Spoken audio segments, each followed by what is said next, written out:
जय जगन्नाथ। आप सभी को हम लोग CPET Orissa MA political science entrance examination के लिए 300 इंपॉर्टेंट क्वेश्चन डिस्कस कर रहे हैं।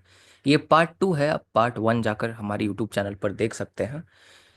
अगर आप कोर्स खरीदना चाहते हैं सीपीईटी के लिए या यूजीसी नेट के लिए या किसी भी पॉलिटिकल साइंस से रिलेटेड कोर्स के लिए, तो आप हमारे ऐप पर विजिट कर सकते हैं, हमारे वेबसाइट पर जा सकते हैं। लिंक डिस्क्रिप्शन बॉक्स में है।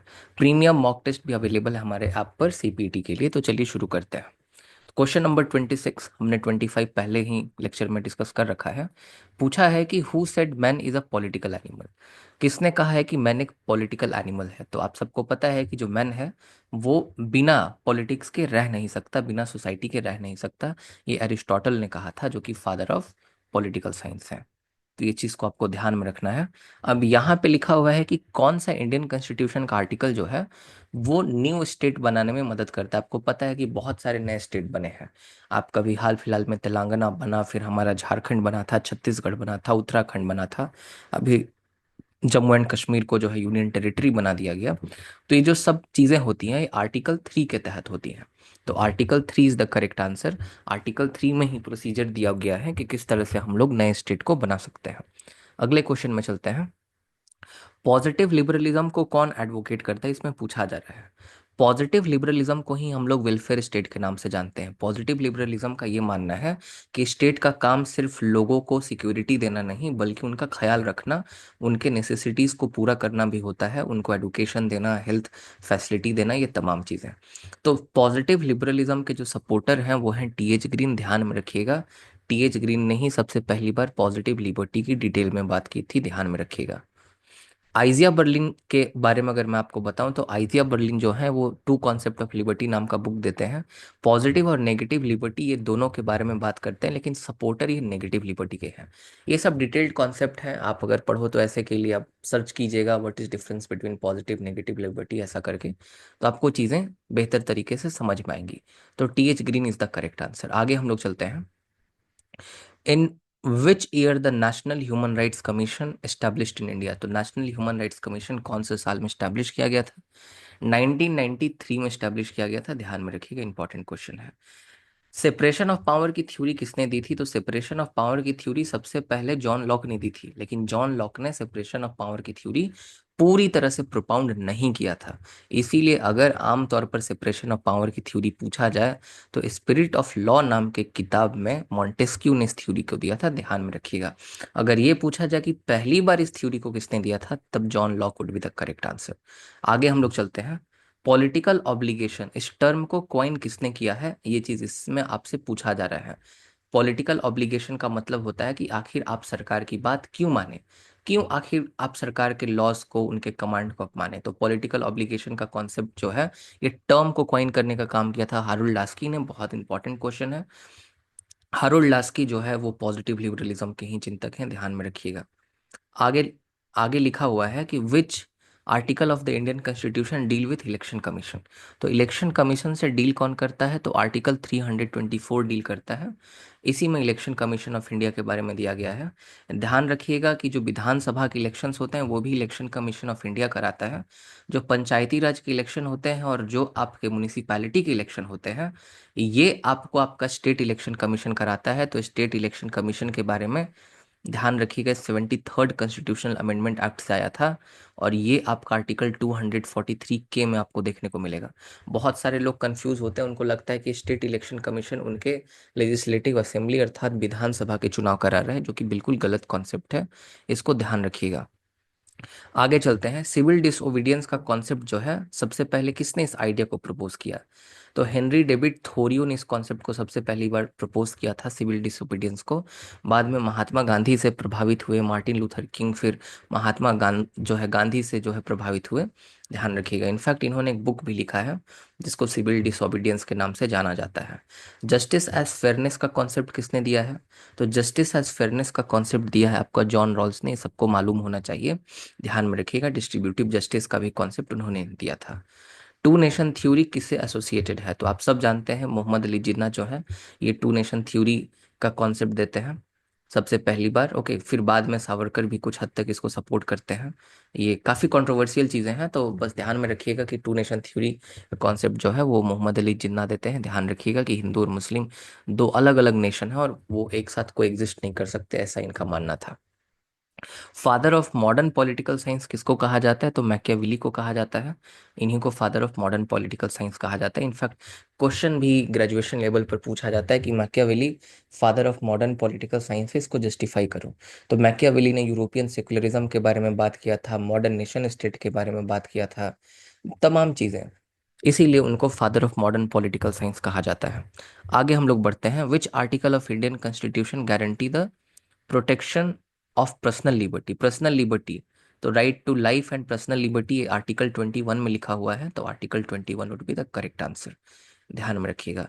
आगे चलते हैं क्वेश्चन नंबर 38 में। क्वेश्चन नंबर 38 में पूछ रहा है कि आइडिया ऑफ साइंटिफिक टेम्पर किसने दिया था? तो ये बहुत आसान सा क्वेश्चन है। पंडित जवाहरलाल नेहरू जो है ये साइंटिफिक ह्यूमनिज्म का कॉन्सेप्ट देते हैं। यहाँ दो तीन चीजें बता दे रहा हूँ एग्जाम के लिए, ध्यान रखिएगा। एक आपका है साइंटिफिक ह्यूमनिज्म। तो साइंटिफिक ह्यूमनिज्म का कॉन्सेप्ट कौन देता है? ये जवाहरलाल नेहरू का दिया हुआ है। फिर एक है आपका रेडिकलिज्म या radical humanism. Okay, radical humanism, इसको ध्यान में रखिएगा। तो रेडिकल ह्यूमनिज्म का कॉन्सेप्ट जो है ये एम एन रॉय देते हैं। M N Roy give the concept of radical humanism. एक और कॉन्सेप्ट है जिसको हम लोग इंटीग्रल ह्यूमनिज्म कहते हैं। तो इंटीग्रल ह्यूमनिज्म का कॉन्सेप्ट जो है ये दीनदयाल उपाध्याय जी ने दिया था, पंडित दीनदयाल उपाध्याय जी ने। तो ये तीन इंपॉर्टेंट कॉन्सेप्ट्स हैं जो कि आपके एग्जाम के लिए बहुत इंपॉर्टेंट है, तो इसको ध्यान में रखिएगा।